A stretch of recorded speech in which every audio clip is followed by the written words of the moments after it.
ये बात मेरे कॉलेज टाइम की है। जब मैं कॉलेज एग्जाम की पढ़ाई करते करते बोर हो गई थी तो मैंने मोबाइल में ऐसी वाली वीडियो देखने का मन बनाया और देखने लगी, और एक दिन मेरे जीजू ने मुझे ऐसी वीडियो देखते हुए पकड़ लिया। उस दिन से जीजू मेरे साथ मेरी दुकान का उद्घाटन करने की जिद करने लगे। वे मेरा उद्घाटन करना चाहते थे, लेकिन हर बार मैं उन्हें उद्घाटन करने से मना कर देती। मेरी कॉलेज की परीक्षा नजदीक आ रही थी, जिसके लिए मैं पढ़ाई कर रही थी, और हमारे घर पर ऐसा कोई नहीं था जो मुझे कॉलेज तक ले जाए। कॉलेज हमारे घर से काफी दूरी पर था, इस कारण हमें एक दिन पहले ही कॉलेज जाना पड़ता था। फिर मैं जीजू को लेकर चली गई।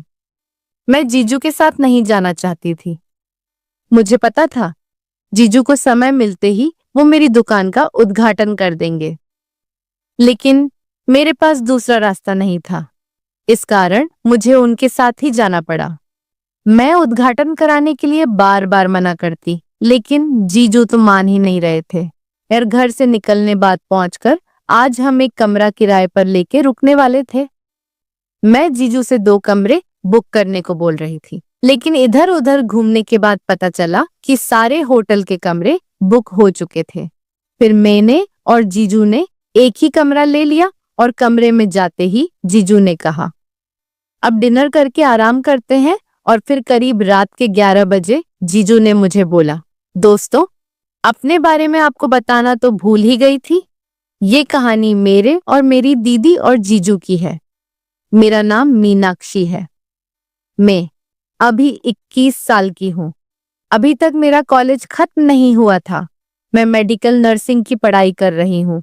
हमारे परिवार में हम 4 लोग थे, लेकिन अब हम 3 ही रहते थे, क्योंकि मेरी दीदी की 7 महीने पहले ही शादी हो गई थी। हमारे घर में मैं सबसे खूबसूरत थी। मेरी दीदी मुझसे थोड़ी काली थी।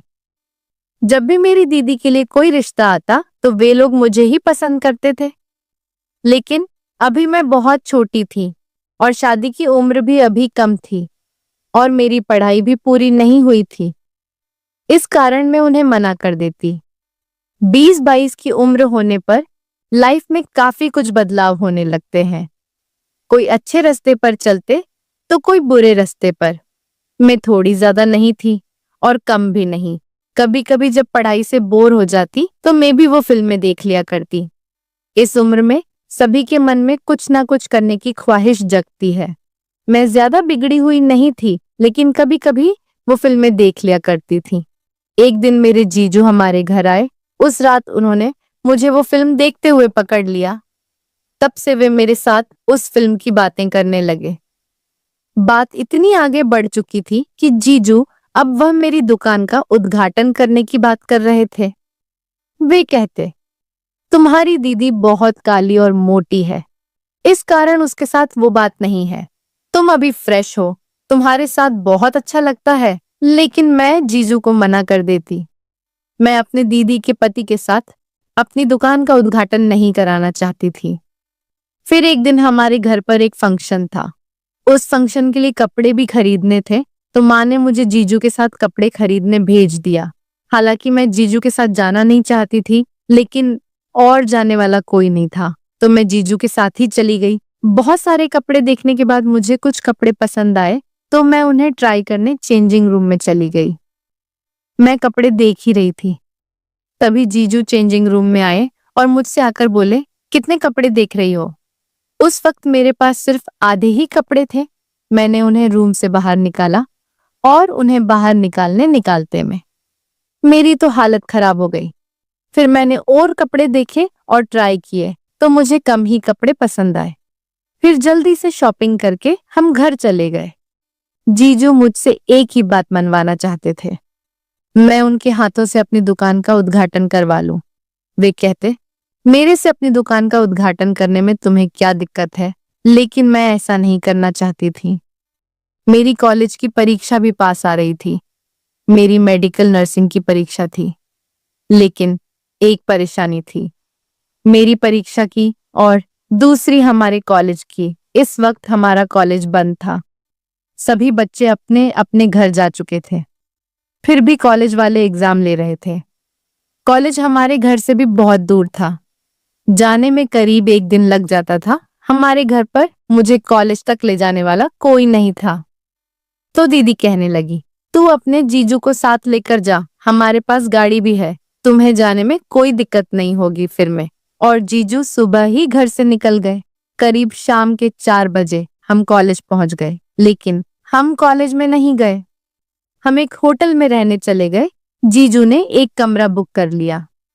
मैं 2 कमरे बुक करवानी चाहती थी, लेकिन जीजू ने मना कर दिया। खाना खाने के बाद जीजू कहने लगे, चलो हम पार्क में घूम आते हैं। मुझे पार्क में घूमने में बहुत मजा आता था, तो मैं जल्दी से मान गई। लेकिन जीजू मुझे पार्क की बजाय किसी जंगल में लेकर चले गए। रात के 9 बज रहे थे। जंगल बहुत ही डरावना हो चुका था। मेरे डर से पसीने छूट गए। जीजू मुझे लेकर घने जंगल में चले गए और जीजू ने कहा, अब तुम्हें मेरी बात माननी ही पड़ेगी, नहीं तो मैं तुम्हें इस जंगल में अकेला छोड़कर चला जाऊंगा। मैंने पूछा, कौन सी बात? तो वे कहने लगे, मैं तुम्हारी दुकान का उद्घाटन करना चाहता हूँ। मैंने कहा, मैं मर जाऊंगी लेकिन दुकान का उद्घाटन आपसे कभी नहीं करवाऊंगी। तभी जीजू अचानक अंधेरे में छुप गए। मैं होटल जाने का रास्ता खोजने लगी। बहुत समय तक मैं रास्ता ढूंढती रही, लेकिन मुझे कोई रास्ता नहीं मिला। हम काफी जंगल के अंदर आ चुके थे। मैं जोर जोर से चिल्ला रही थी, लेकिन आसपास कोई भी नहीं था। बहुत समय हो चुका था। जीजू अभी तक बाहर नहीं निकले थे। मुझे डर भी बहुत लग रहा था। जंगल से अजीब अजीब आवाजें आ रही थी। अब मुझसे खड़ा भी नहीं हुए जा रहा था। अब मेरे पास एक ही रास्ता बचा था। जीजू की शर्त मानने के अलावा मेरे पास कोई रास्ता नहीं था। अगर मैं उनकी शर्त नहीं मानती तो कल का एग्जाम मैं नहीं दे पाती। मैंने जीजू से कहा, मैं आपसे दुकान का उद्घाटन कराना चाहती हूँ, आप उद्घाटन कर लेना, पर अभी के लिए प्लीज आप बाहर आ जाओ, मुझे बहुत डर लग रहा है। मेरी बात सुनते ही जीजू बाहर आ गए। फिर हम होटल चले गए। होटल के कमरे में जाते ही जीजू मेरे साथ दुकान के उद्घाटन वाली बातें करने लगे और बोले, दुकान का उद्घाटन कैसे करें? उन्होंने लगभग मेरी दुकान का सारा सामान उतार दिया था।